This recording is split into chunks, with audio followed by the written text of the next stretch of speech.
If you believe a better world starts from within, you're in the right place. Welcome to Hold the Light. I'm Lori Gunning-Grossman, founder of Hold the Light Collective. This is a special series, a guided exploration of the Freedom Transmissions, a spiritual book about building a strong inner foundation so you can show up more authentically in your life and in the world. Let's begin.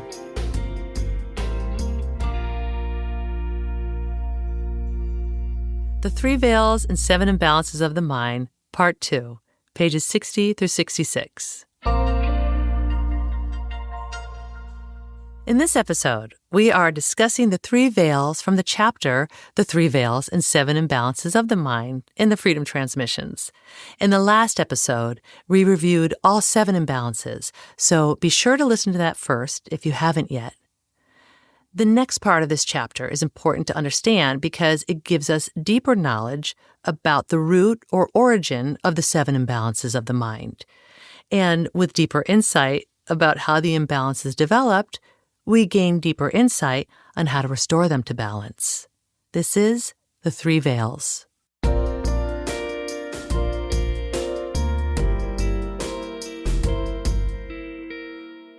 As we learned in the last episode, the seven imbalances are distorted lenses of perception.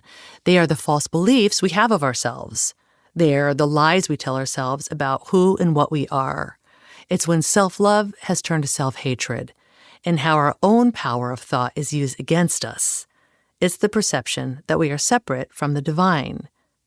It's where we've missed the mark of living our life from a place of love instead of fear. So let's just do a quick review on how these imbalances were first created. In the Freedom Transmissions, we're taught that when we came into body and form, we were given the power of the mind by the divine and the free will to think. Yet, through the awakening of this consciousness that gives us the choice and the perception of the I or the ego, separation occurred. The three veils represent the separation.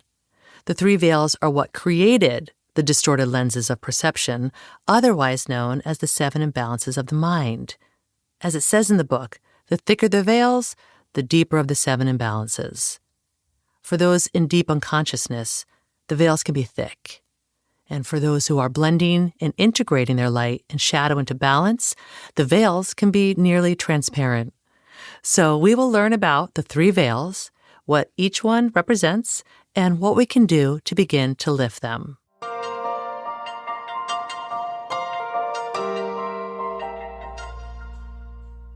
Let's go through each veil. First, the veil of separation. This first veil is similar to the first imbalance of darkness or separation, but flows deeper. Living behind this veil, one may perceive their self or world as separate from the divine. Dissonant thoughts and an unhealthy fear or rejection of shadow is strong here. As it says in the Freedom Transmissions, this leads to the tendency to isolate, hide, and suffer in silence. Shame can thus be an ingrained tool the mind uses against you to keep you in a withdrawn and unworthy state. There are external institutions, structures, and systems that use this veil to exert dominance over others and to instill fear. But here's the thing, the veil of separation is an illusion. We cannot be separated from the divine because we are created of light. We are part of the divine. On a side note, when we talk of light, we must also talk of shadow. We learn here that our shadow is our attachment to form instead of energetic identity. While the shadow has gotten many into trouble throughout the years, it's also essential because it's what gives room for possibilities, pace of evolution, and revelation. As it says in bold lettering in this chapter, the shadow is nothing more than space waiting to be filled with light.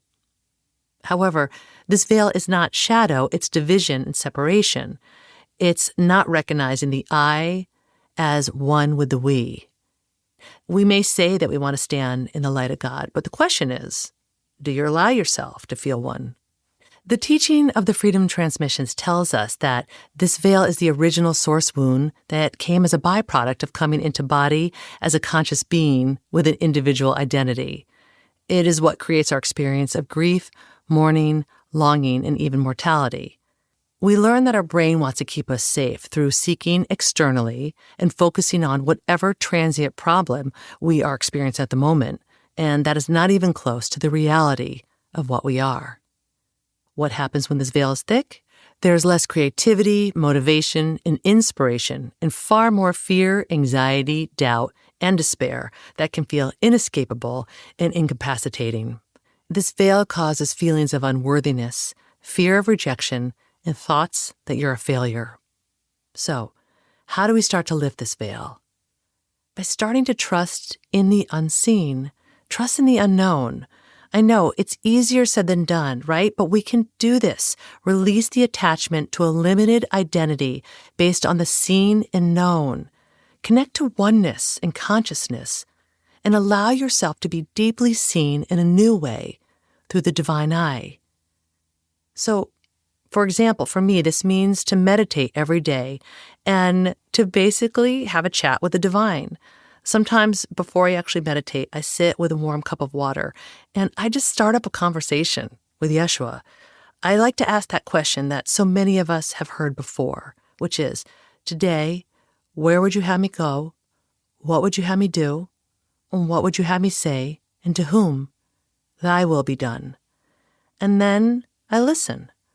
I often write in my journal asking the divine what they would want me to know today, and then I just let my pen flow across the paper without any thought, judgment, or control. For many, it's walking in nature, communing with the trees, the ocean, and land.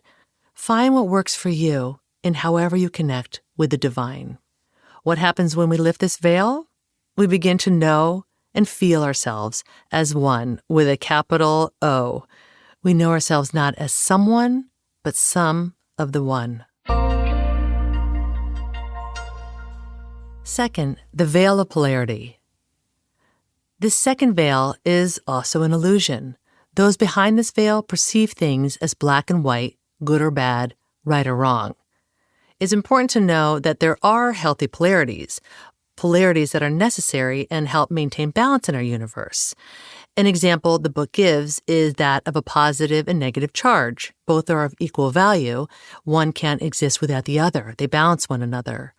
Another example is doubt and trust, with doubt being the shadow form of trust. Trust is the light form of doubt. They can't exist without each other.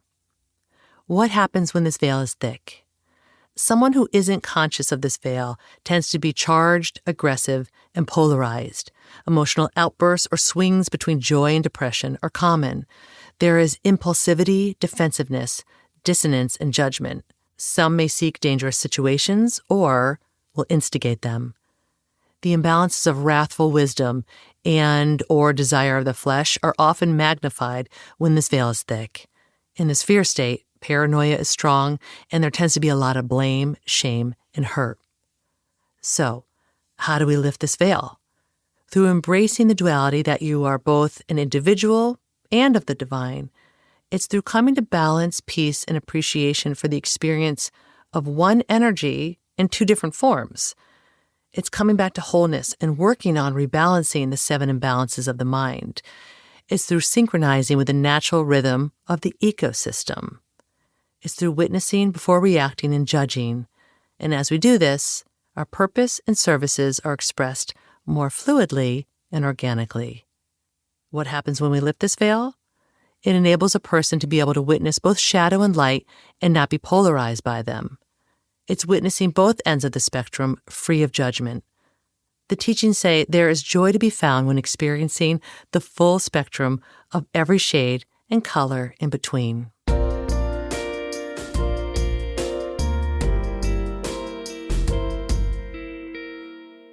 Third, the veil of complacency. As with the other veils, the veil of complacency is an illusion. It's an avoidance of truth, like the imbalance of ignorance. To quote the book, it's a sloth and laziness that halts the soul evolution and leads to boredom, stuckness, and malaise. There's a fear of loss built into it.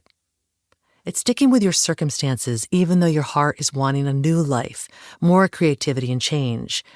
However, there is big resistance to change, even when change is a central aspect to the flow of creation and manifestation. I love this analogy in the book about when people do not change, they experience pain. It says, if a tree's roots outgrow its pot and is not put into a bigger pot or open soil, it begins to suffer and die.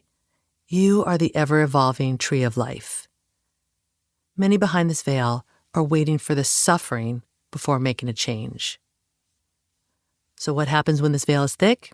Behind this veil of complacency, the ego and critical self tells you stories to keep you complacent, like you're not good enough, or why even bother, or that'll be a waste of time. It's a fear that if you pursue a dream or make a change, you might not get what you want. Your ego makes up scary ghost stories to keep you stuck in a false sense of safety. The imbalance of foolish wisdom is found here. Remember that one? There's an air of self-righteousness and superiority to this imbalance. It's being stuck in thinking you know the best or right way to do things, caging you into a prison of your own beliefs. How do we start to lift this veil? Be open to new perspectives and exploring new ways of being. Bring awareness to areas in your life where you feel burdened. Understand that change is inevitable and is always going to occur. Actively participate in your transformation. Ask the divine for assistance in moving through this process. We need to start with the inner changes before expecting to see outer changes. The Freedom Transmissions teaches us lifting this veil requires the energy of both creation and destruction. Valuing both creation and destruction thins this veil and allows you to manifest more organically in the ways designed and aligned for you. Lifting this veil is about accepting change and facing what needs to be faced for the miracle of your liberation to occur. And what happens when we lift this veil? You'll start to know yourself better. Humility and joy will be the result. You will be progressively evolving and transforming. You'll begin to express your true essence in nature. You'll be in action. You'll make changes. You'll take charge of your own authority in co-creation with the divine, and you'll move deeper into your authentic self.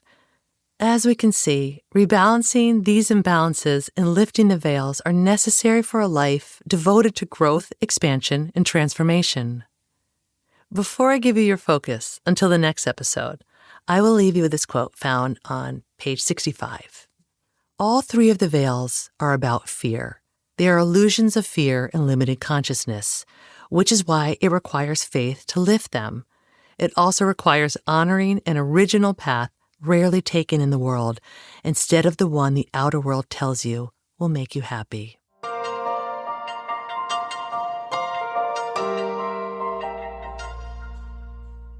Here's your focus until the next episode.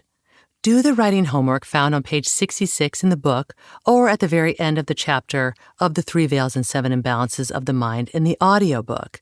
The time code for the audiobook is in the show notes. This is important to do. Don't skip this, okay? This calls for us to take some time to write about which imbalances you feel strongest in you right now, and then to write about how the veils interact with the imbalances. Please read or listen to this homework as there are specific instructions regarding what to do and how to do it. Read or reread the Chambers of the Sacred Heart found in Part 1, The Sacred Heart Transmissions, pages 67 through 76. And of course, in the audiobook, listen to The Chambers of the Sacred Heart, found under Part 1, The Sacred Heart Transmissions. All links and information are in the show notes, in addition to a Google form where you can ask me any question that's come up for you. Thanks all. Keep holding the light. If this series is resonating with you, I'd love to stay connected. Visit holdthelightcollective.com to sign up for my weekly newsletter, Build the Light. It's where I share good news for the soul, plus my latest events and offerings. All links are in the show notes. And if this podcast has meant something to you, the most generous thing you can do is share it with someone. Hold the Light is produced by me, Lori Gunning-Grossman, with additional producing and sound design by Jonathan Grossman, who also wrote our original theme music. Until next time, keep holding the light.